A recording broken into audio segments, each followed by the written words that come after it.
Oh, she's a cutie. How old? She'll be a year old next month.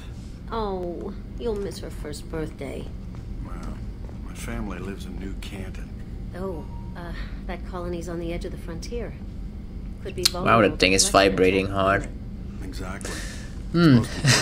I wonder how weird that must be. If you're having a conversation and suddenly some woman comes standing next to you and tells that the thing is vibrating very hard. I would be sort of surprised. Life support is restricted. I can't go in life support. The port observation deck is closed until needed. But I can go into the men's restroom. What is ED implying there, eh?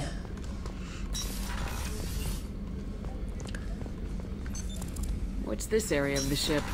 The sick bay. It is equipped to provide short-term emergency care. In the event of critical injury, personnel must be transferred to a fully equipped medical facility. Dr. Shockers. Commander Shepard, I watched the Normandy crumble with you on board. It's good to see you alive. I'm shocked. You're serving on a Cerberus vessel now? Surprising, even to me. Yet, here I am. The kind of trauma you endured would have changed most people. But not you, I see. Welcome back, Shepard. Do you have everything you need? I believe so. This medical bay seems very much like the sick bay on the original Normandy. Only thing missing are my private reserves. I even had a bottle of Ceres Ice brandy that I was saving for a special occasion. I'll keep an eye out for a replacement bottle. Oh, you needn't. It's expensive, and we have much larger concerns ahead. Doctor, you've been with the Alliance for years. Why leave now? After the Normandy was lost, the surviving crew was reassigned. I was stationed at the Mars Naval Medical Center, a very respectable position, but it wasn't on a starship. Colonial military life isn't for you? I've spent most of my life on warships, never knowing what the next mission might bring. I'm used to the hum of engines, the creaking of bulkheads, that subtle vertigo when the momentum dampeners kick in. Life planetside is just too static, too boring. You're not the Cerberus type, Doctor. I don't work for Cerberus. I work for you. On a mission that may be crucial to the survival of the human race. I have faith that your dealings with Cerberus will be ethical. I trust you, Commander. There's a very good chance this mission will be a one-way trip. Are you prepared for that? I've been through the reclaiming of Shanxi, the Skillian Blitz. We survived the Battle of the Citadel and the destruction of the Normandy together. I've lived a full life. No regrets. I'd like to make sure the crew gets the same opportunity. I'll see you later, Doctor. Commander. Alright. Sort of disappointing that they didn't do much with the Doctor in first Mass Effect. It's like this. You had this one dialogue line that you could where the hell? Oh, what the hell was I doing there? So I thought I was stuck on one of the machinery. Anyway, there was one dialogue line, and that was like immediately available from the beginning of the game, and that was about it. Access to the AI core is restricted. Dang it! Can't go anywhere. Chef surprise again? Come on, Rupert. I'm sorry, Princess. Filet mignon and caviar coming right up. Let me just get out my doilies. That'd be real nice, Mr. Gardner. Commander Shepard, the hero of the Citadel. You did humanity proud that day. As Sergeant Rupert Gardner here. How can I be of service? What do you do here on the Normandy? What don't I do? Most think of me as the ship's cook, but I'm also the facilities technician and custodian. HVAC, plumbing, non-mission critical electrical. I make sure they're all clean and running. So the man cleaning the toilets is also preparing the meals? I wash my hands. Most of the time. This ain't no luxury liner. You have to pull your own weight in a Cerberus vessel, and I catch what falls through the cracks. Through the cracks. How do you feel about working for Cerberus? Damn proud. Cerberus gets the job done. The Alliance and Council have got their heads buried so deep up their butt puckers they can't see squat. It'll take good old human ingenuity to crush these collector vermin. Only Cerberus knows that. Do you have everything you need? I make do. But have you ever tried to prepare a decent meal with military provisions? I'm good, but I'm no miracle worker. Taking down the collectors is going to be rough business. The crew deserves a few fine meals before they throw themselves into the fire. What do you need? If I had some quality ingredients... Oh, shit. You've got more to worry about than grocery shopping on the Citadel. Forget I mentioned it. If I head that way, I'll keep an eye out. Much appreciated. Most of this list is probably standard fare for those namby-pambies on the Citadel. Namby-pamby? Anything else you'd like to talk about? Seriously? I won't take any more of your time. Back to work. Alright. Ingredient lists for cooking. Sleeping The quarters. gunnery officer is required to access the gunnery control station. We don't have a gunnery officer. No one is controlling the weaponry, except for Edie then. This is Miranda's office, which used to have been my office. What are you doing in my office? Commander, what can I do for you? Anything I should know regarding the Normandy? The crew's working well, and the ship appears to be performing to specifications. What exactly are your duties aside from keeping an eye on me? I'm the elusive man's agent. You're his most important asset. My job is to make sure you succeed. Aside from that, I send regular reports to the elusive man, updating our status. Do you have a minute, Miranda? No doubt you've got a lot of questions. Cerberus isn't as evil as most people believe. If I can help allay any of your concerns, I'd be happy to do so. So, what would you like to know? Yay! Options. I know what we're doing here, but what's Cerberus's long-term goal? The advancement of the human race. Nothing more, nothing less. The Solarians have the Special Tasks Group. The Asari have their legendary commandos for stealth and recon operations. Cerberus is humanity's answer to those organizations. But those organizations are regulated by governments. Who keeps Cerberus in check? Nobody. We're privately funded and our backers trust the elusive man to make the right decisions. But he's very clear about our goals. Protect humanity and serve its advancement. Are you military or political? Or both? Cerberus has several divisions. Political, military, scientific. But we're all working towards the same goal. The teams you encountered before your accident were mostly part of our military division. But not all Cerberus operations use the same protocols. We try not to get bogged down in bureaucracy or formality.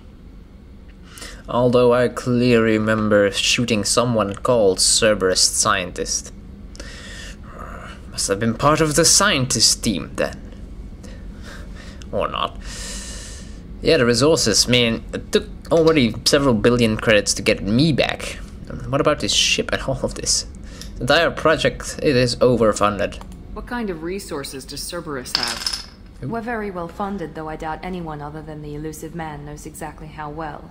But our resources aren't unlimited. Reviving you and rebuilding the Normandy was a significant investment, and a significant risk. We're all hoping you can do the impossible, Shepard. No pressure. Sure.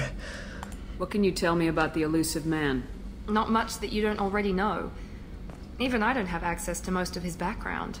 And you've seen more of him than most ever do. It's rare for him to become directly involved in missions, but you're something special. Whatever else people might say about him, I can assure you he's got humanity's best interests at heart. That includes you and me. Oh. How can you be sure of that if you know so little about him? I didn't get to where I am without knowing how to gauge people's motives and ambitions, even from brief encounters. He's no saint, and he'd be the first to admit it. But he is committed. Humanity couldn't have a better advocate. Tell me about yourself, Miranda.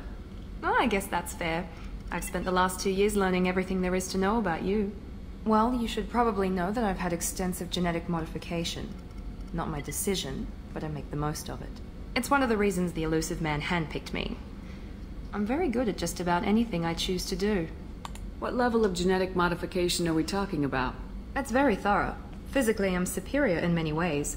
I heal quickly, and I'll likely live half again as long as the average human. My biotic abilities are also very advanced. For a human. Add to that some of the best training and education money can buy, and Well, it's pretty impressive, really. Okay. Sort of Wonder Woman then. It sounds like you were designed to be perfect.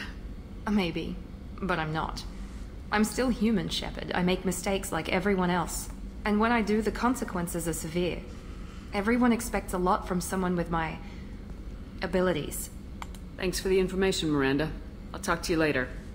Of course, Commander. Whatever you need. Alright.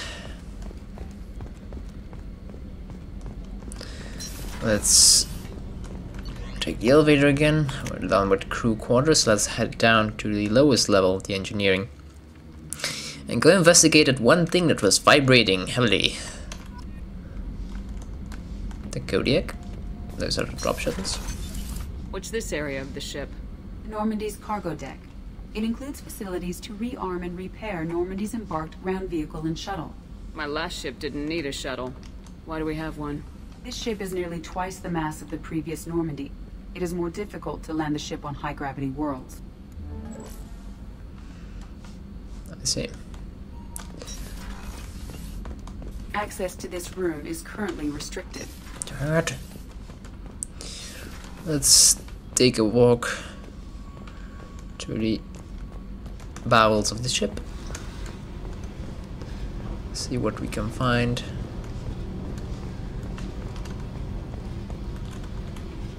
Stuck. Alright, there we go.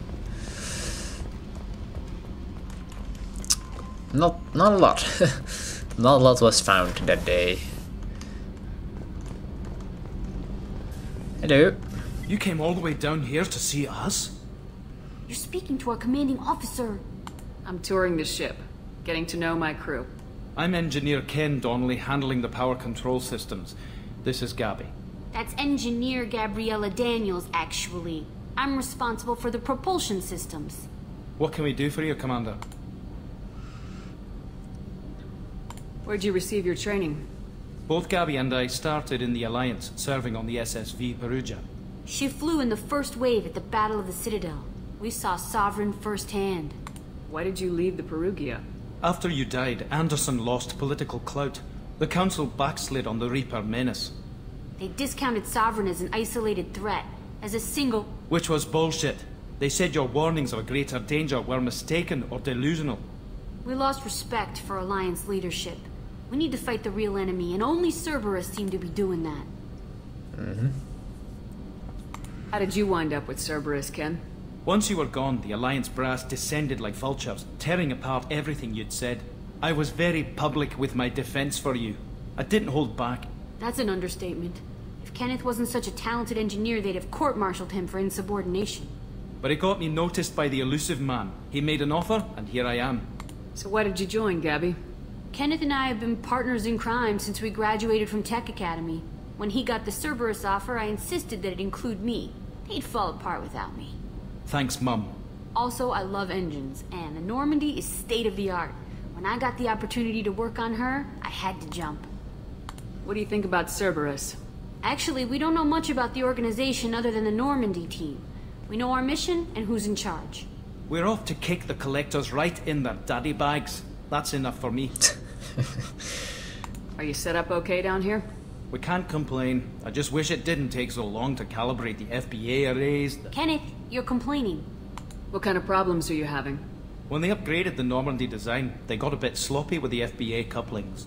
I won't bore you with the tech, but there is an array of attenuators in the primary power transfer system that channels the field bleed. Kenneth, you're boring the commander with tech. In No, short, not. if we had T6 FBA couplings installed, it'd save us a lot of maintenance time each day. Why isn't something like that already installed? It's probably just a design oversight. Efficiency isn't affected. It's a maintenance issue.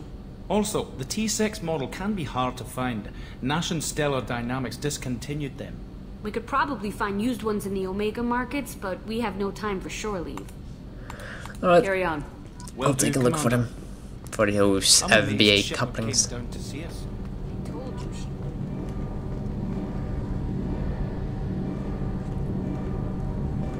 Well, that looks stable. Alright. Oh jeez. Pretty enough ship though. Or like engine core. That's the element 0 core there. It says core on the wall. Letting us know it's a core. Elevator. Alright, that's not. No, no! Open up. Alright, let's finish at the captain's cabin. Oh wow, that loaded fast. Oh jeez. No, you know, I previously said that the loading screens the screams tend to take as long as the animation is, but well, appears that I was wrong. I find it sort of weird that even though I'm on the same computer, it now loads faster, probably because I'm running at a lower resolution for recording. That would actually explain quite a lot. What's this area of the ship? And I'm running in This is the window commanding mode. officer's quarters. It's larger than the quarters of other warships I've served on. This is a Cerberus vessel, not an Alliance warship. Accommodations have been made for personal taste. That said, this space is directly under the exterior pressure hull. The fitting yard workers called it the loft. Okay. No fish. Not yet, at least. The toilet. And a sink, which looks dirty. Whenever your sink looks green, usually not a good idea. I have Caden. Achievements I already got. Don't look at them. You still probably need to get them. Private terminal, just like the one we got downstairs. Music.